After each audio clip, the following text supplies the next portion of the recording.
Hi everyone, welcome back to the channel. Hope you're all having a great day. It is a beautiful day here in Arizona. It is in the afternoon. I normally do my videos in the morning.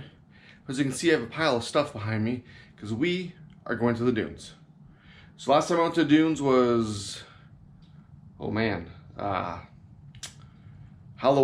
of 2018. I didn't get a chance to go last year. I had plans, but I didn't have wheels and tires. So as you can see behind me, we had some wheels and tires. Yes, they have yellow bead locks. These are a set of secondhand rims. These are 26.5-inch skate tracks.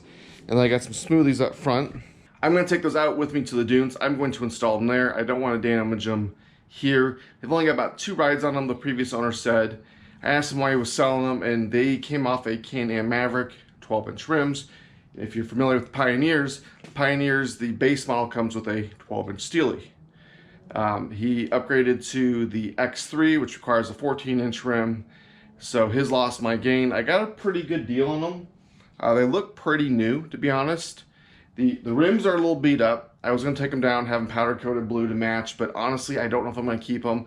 Like I said in the previous video, we got big plans this year coming up, and I don't know if they're going to fit the Pioneer in the next 2 to 3 months. So stay tuned for that. On a side note with these rims, so Can-Am rims are 137 by 4. It's 137 millimeter by 4 lugs. Pioneers are 136 by 4. Interesting part, the rims will fit the back of the Pioneer, they will not fit the front of the Pioneer. You can start to get it on, but it just the rims wouldn't fit on. So a big thank you to the RB3 people. They're about 35-40 minute drive from me. There I have the wheel spacers from the back. I called them up on a Saturday. They answered the phone. I said, hey, here's a problem I'm having. I ran down there. They figured it out. So I bought a set of 1-inch wheel spacers on the front. We got the 1.5 in the back. But what that means is when I get back from the dunes, instead of running the 1.5 in the back, I'm just going to throw the 1-inch on the back, and that will even the track out. They basically determined there is 2 1,000ths of clearance, and that's within tolerance. So if you're buying Can-Am rims for your Pioneer, just watch out. They may or may not fit. Make sure you do a test fit. If they're the OEM rims, whatever. I got it to work. Also, if you look behind me, you'll see the jack is here. Like I said, I'm going to change it out there. I got that board there. California is a helmet-only state. You have to wear a helmet. I do have a Dune pass in the Durango. It's 35 bucks if I buy it here for 1 week, and then it's like 50 or something if you buy it out there. I don't know. I don't care. I've already got it. I do have my flags in the Durango already loaded up. I've got 2 with me. I got the standard flag, and I have a standard flag with my Cletus McFarland flag. So let me show you that. The flags actually mount to right here, and as you can see, it's the RB3 off-road. They have a new flag mount out. It's really cool. It's a 360 flag mount where everything moves. I got the old one. It works just fine. So that's been on there since my first dune trip. Haven't had an issue. Made of billet aluminum. So if you look back here, you'll see that there's no bed extender. I have taken that out already. Because weight is your enemy, according to duners. I am not a duner. This is my 2nd time out there with the Pioneer, 3rd time in my life. But I really don't need this big metal bed extender flopping around. So we took that out. I do have a couple chairs so I can sit on it when I'm out there. So next thing I gotta do is I got to remove the windshield.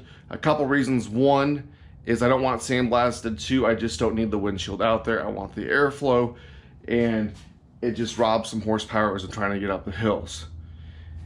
Now, if you go back to Ken Pioneer's Dune, my first video going in the dunes, I was running the stock Bighorn tires. I think I took those down to like 6 PSI. I'm not exactly sure.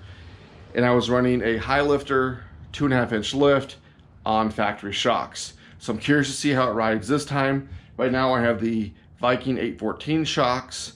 I may have to play with the compression just a little bit, but we'll see. No lift, even though the shocks do give you a couple inches. And we're gonna obviously have our paddle tires. So that should be a fun setup. I'm hoping to make it to Comp Hill. Obviously, I'm going to go out there earlier in the morning and try to do it before there's, 500, 600,000 people out there. And I'd like to get a couple videos of the Pioneer making it up Comp Hill. I don't know. We'll see if it's got the power.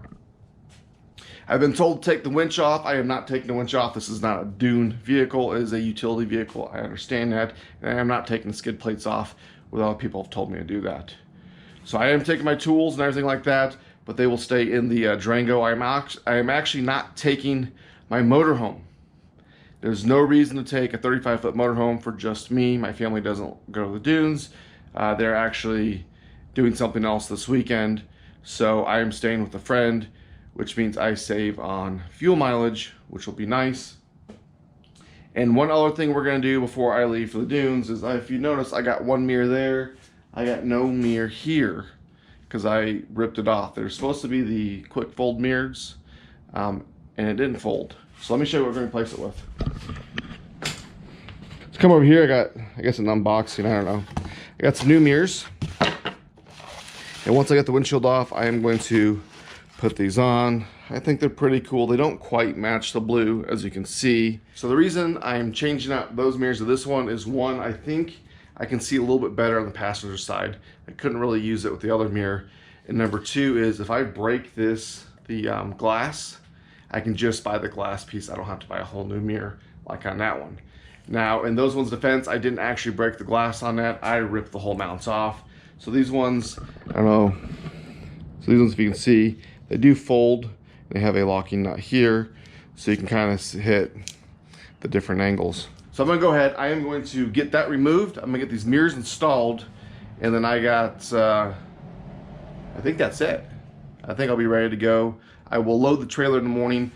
Even though I live in a good neighborhood, I don't like leaving the Pioneer out overnight with the gas cans and all the extra goodies in the trailer. Right now I can't get it behind my fence. But again, big things coming around here, so that will change too. So let's get this windshield off.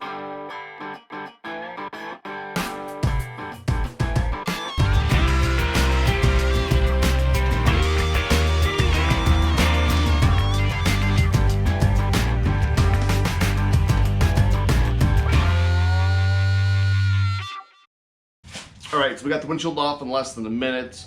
I got set up over there because I am going to put it back on the Pioneer when done. Now let's get that mirror off, the new mirror's on, and button this up for the night.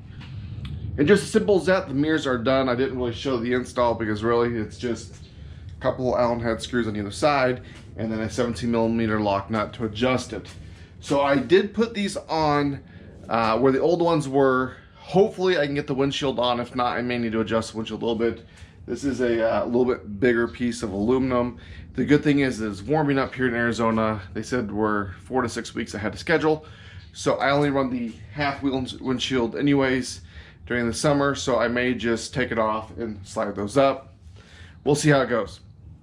I do like these ones. I don't know if I like them better or not. They're tipped sideways versus up. The interesting part is I can actually see on the passenger side, where the other one I couldn't. And I think it's just because it is tipped sideways. You don't get to see a lot, but it will definitely let me know if someone is there. So I'm going to finish packing for my trip. Tonight I am leaving at the crack of dawn. Tomorrow at 0400, or some people call it dark 30. Get up nice and early. I'd like to be out there by 7:30. It's about a 3.5 hour drive once I stop. I got one stop for fuel halfway there at the Arizona-California border, because fuel in Arizona is way more cheap than California. So I'll stop there right in the border, and then from the border it's about a 65-70 mile drive to where I'm going. It's not too bad. So don't forget to give me a big thumbs up if you liked the video. Don't forget to subscribe and check out the next video, because we're going to take the Pioneer, we're going to Dune it, and let's see the setup. I'll probably just throw the tires on and we're going to rip it. Like I said, we're going to go to Comp Hill. I'm staying out in Wash 7 or 8. I can't quite remember. For those of you who know Glamis, you know what I'm talking about, because I don't know what I'm talking about. Last time I was there, I was on Gecko Road. So don't forget to share, like, subscribe, and until next time.